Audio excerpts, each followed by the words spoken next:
紫菜咧係紅毛藻科紫菜屬嘅海藻嘅一個植物，全世界咧有50幾種。咁佢屬於紅藻類嘅海生植物，一般嚟講生長喺近海同埋淺海嘅硬礁上㗎。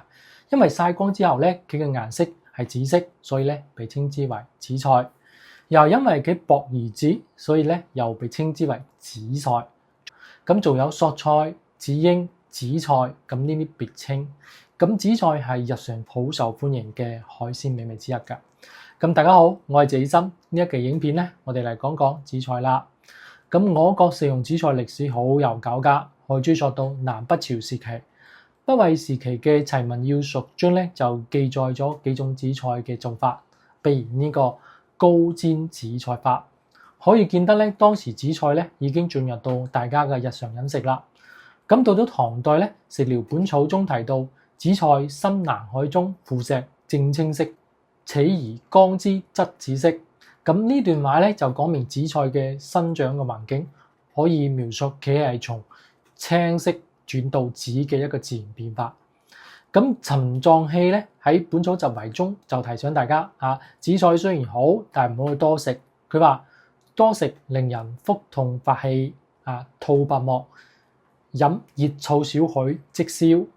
咁就講明古代咧對嗰啲食物嘅性味以及我哋人體反應咧，其實好早就有觀察㗎。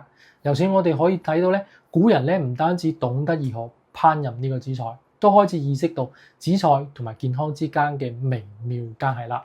咁中醫認為咧，紫菜味甘鹹性寒嘅，有化痰軟堅、清熱利水、補腎養心嘅功效。咁而家啲民間仍然都有根據紫菜呢啲功效咧，用嚟輔助治療一啲相應嘅疾病，例如慢性氣管炎啦、咳嗽啊、水腫呢啲。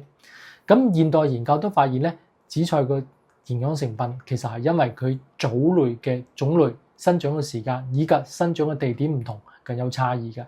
咁一般嚟講咧，每100克乾紫菜中咧含有大約25%到50%嘅蛋白質，20%到40%嘅碳水化合物，其中大部分係膳食纖維，咁1%到3%嘅脂肪，以及7.8%到26.9%嘅灰分，亦即係礦物質，仲有豐富嘅維他命。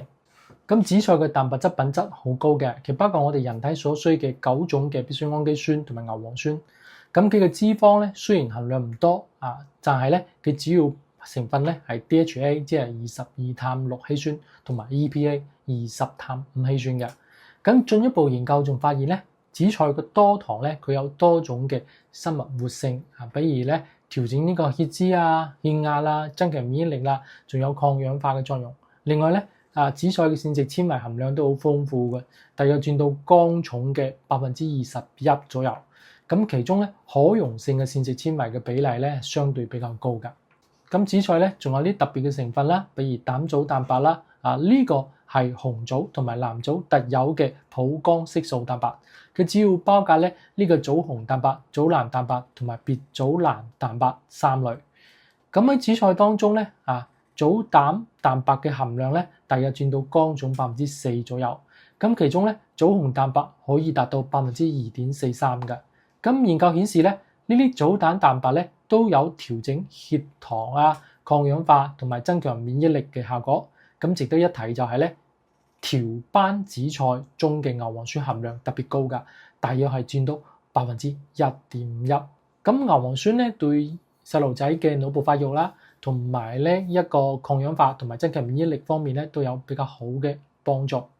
咁雖然咧紫菜嘅脂肪含量唔高，但係咧其中不飽和脂肪酸嘅比例咧係相當驚人㗎，尤其係 EPA 嘅比例。例如咧喺條斑紫菜中咧 ，EPA 佔到脂肪總量嘅76.05%㗎。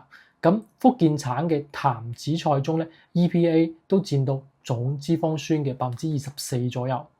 咁紫菜嘅維他命含量都好豐富，尤其係維他命 C 嘅含量咧，甚至比啲桔仲要高㗎。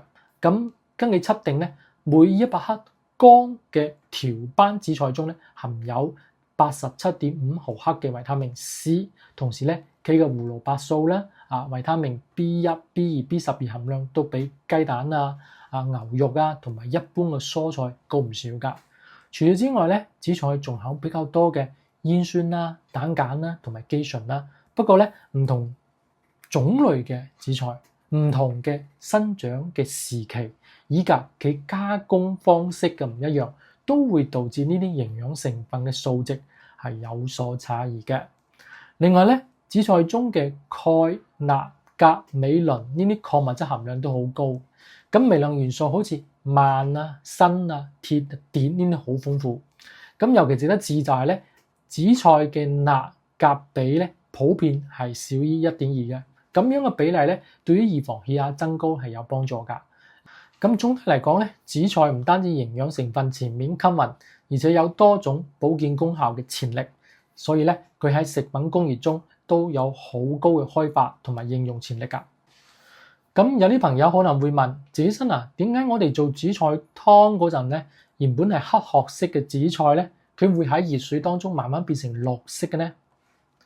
其實咧，呢個咧就唔係紫菜變壞啦，反而係新鮮紫菜先至有嘅一個變色魔法嚟㗎。咁紫菜咧係我哋餐台上常見又受歡迎嘅一個家常美味。咁紫菜含有多種嘅營養物質同埋光合色素。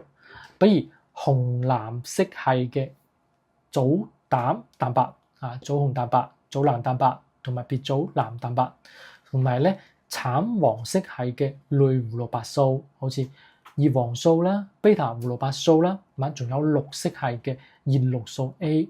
咁當紫菜佢經過自然曬乾或者係低溫烘乾之後咧，佢會出現呢個黑色或者黑褐色嘅外觀。不過咧，當呢啲色素咧移到熱水之後咧，佢個反應就唔一樣喎。咁棗膽蛋白咧，大約喺50到70攝氏度之間咧，就會開始變性啦。咁葉黃素咧喺80到100攝氏度加熱5分鐘之後咧，佢會損失大約40%㗎。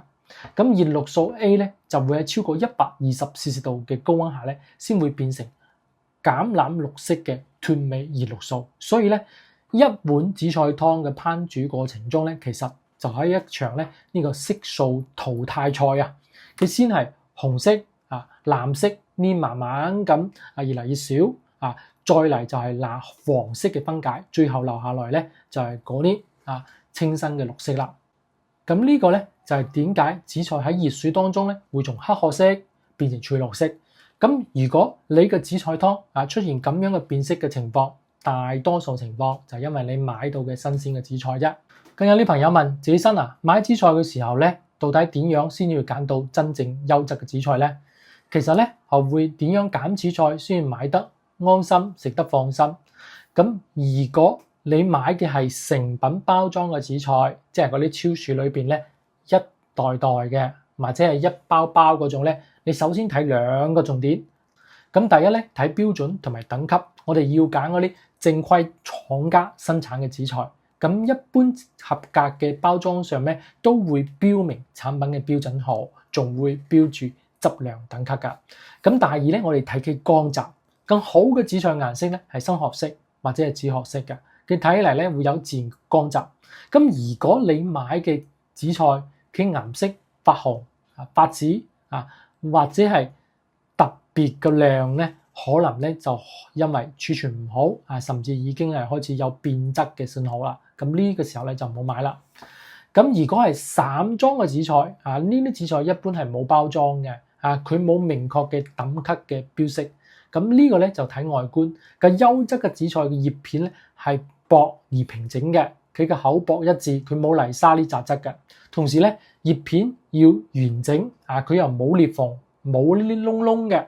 如果咧係頭水嘅紫菜咧，即係打次菜嘅紫菜啦嘛，咁個葉片咧會更加細膩啲，品質會更好啲。咁第二咧，我哋聞嘅氣味，咁優質紫菜咧，佢會帶住淡淡嘅海鮮嘅清香。